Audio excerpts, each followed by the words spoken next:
apie kelių chuliganus ir nedrausmingus pėsčiuosius. O dabar apie erelius, kelių erelius. Vidutiniškai per parą Kauno mieste ir rajone užfiksuojama apie 12-13 eismo įvykių, kuriuose 2-3 žmonės žūsta arba būna sužaloti. Kiekvieną savaitę vidutiniškai 2 vairuotojai pabėga iš įvykio vietos ir vis dažniau pareigūnai gauna pranešimų apie chuliganišką vairavimą keliuose. Pusantrų metų, gal metai, kuomet Lietuvos rinktinė žaidė su Bosnijos ir Hercegovinos futbolo rinktinė ir reikėjo uždalyti eismą trumpam, kad Laisvės alėja einantys sirgaliai galėtų nekliudomai užkilti pakankamai didelį minę Parodos gatvę iki stadiono. Ir uždarėm trumpam eismą Donelaičio gatvėje. Pirmoji ir antroji juostoje sustojo automobiliai, tam, kad eilę apvažiuot. Vairuotojas su automobiliu Hammer apvažiavo šaligatvių juos visus, išvažiavo sankryžoje ir sustojo priekį. Klausiau, kodėl tai darot vairuotojui, pasistabdęs. Aš čia gyvenu, kas tu toks, kodėl čia reguliuoja eismą. Už chuliganišką vairavimą pareigūnai baudžia nuo 1000 iki 2000 litų. Kelių erelis taip pat praranda teisę sėsti už vairo 1-2 metams. Žmonės, kurie turi registratorius ir mato akivaizdų tą pažeidimą, kurį aš minėjau, kad yra tiesiog netoleruotinas, būtų gerai, kad persisiųstų tą pažeidimą, bet jokių būdų neanonimiškai. Nes anonimiškai mes nežinom, iš esmės negalim byloje nurodyti, prieš kiek laiko įvyko tas įvykis, kokiu laiku, nes pareiškiant kaltimą reikia nurodyti.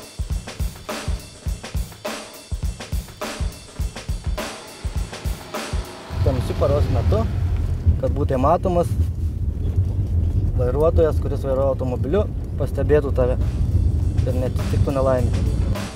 Kai dienos šviesos lieka vis mažiau, reikia prisiminti apie vieną labai svarbų aprangos aksesuarą, kurių uždalinta 2 ar 3 daugiau nei Lietuvos gyventojų – apie 4-5 milijonus. O dabar važiuokime ten, kur jų labiausiai reikia. Iš tikrųjų, policija padeda žmonėms, čia tik tai nuostata tokia, kad, tik tai baudžia. Yra visai. Ir baudžia, ir bara, ir padeda. O taip nebausit? Nebausit. Tai gerai, tada dėkui. Aš važinėju kiekvieną dieną ir labai mėgstu važinėti. Nu va. O liemenę įsigysit? Būtinai. Vis ruošiuos ir niekai. Kiekvienai paatšvaitą užsidėkit ant rankos. Ačiū labai. Ačiū. Už treniruotės. Aišku, o tai kodėl be atšvaitų? Neturim. Tiesiog gal galvojam, kad ramus miestelis nieko čia neįvyks. Tamsiu paros metu, neapšviestame kelyje, einant pėsčiajam, reikia turėti atšvaitą, žibintą arba liemenę su šviesą atspindinčiais elementais. Ar atšvaitus turi?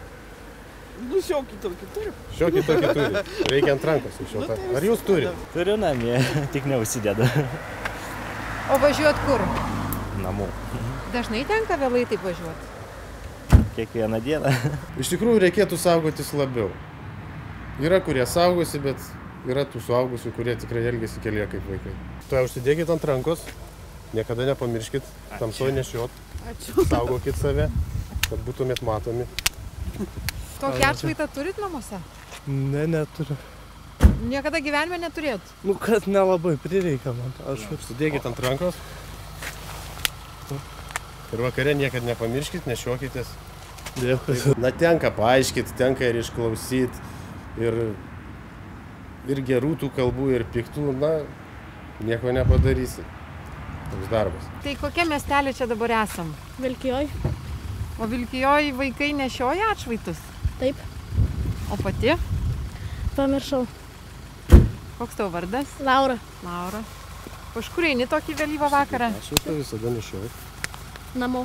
Ir kelyje tikrai tenka pamatyti tas pačias liemenes, kurias bent jau tokio stiliaus, kurias dalinam su užrašais, tais pačiais. Dažnai vaikštot vakarai? Ne, tik šiandien. Šiandien vaikštot. Atšvaitų neturit, ko gero. Kokiam dabar mes čia esam kaimelyje? Saulėtekė. Saulėtekė, ar ne? Tai čia saulė šviečia? Ne. Ar jau nusileido? Nusileidom. Tai kodėl dabar nebenešiojat atšvaito? Pamiršau. Pagrindė žmonės saugosi, turi kažkokius tai atšvaitėlius, kad ir nelabai jie ten matosi, bet gerai, tai va, atšvaitėlis. Nešiokit visada kai tamsu. Ačiū. Žmonės patenkinti tuo, ką gavo. Gal labiau, kad apsiribojami įspėjimais šiandien. Visuomenės problema, kad Tokie nepripažįsta savo klaidų, visi būna kalti, bet ne jisai pats.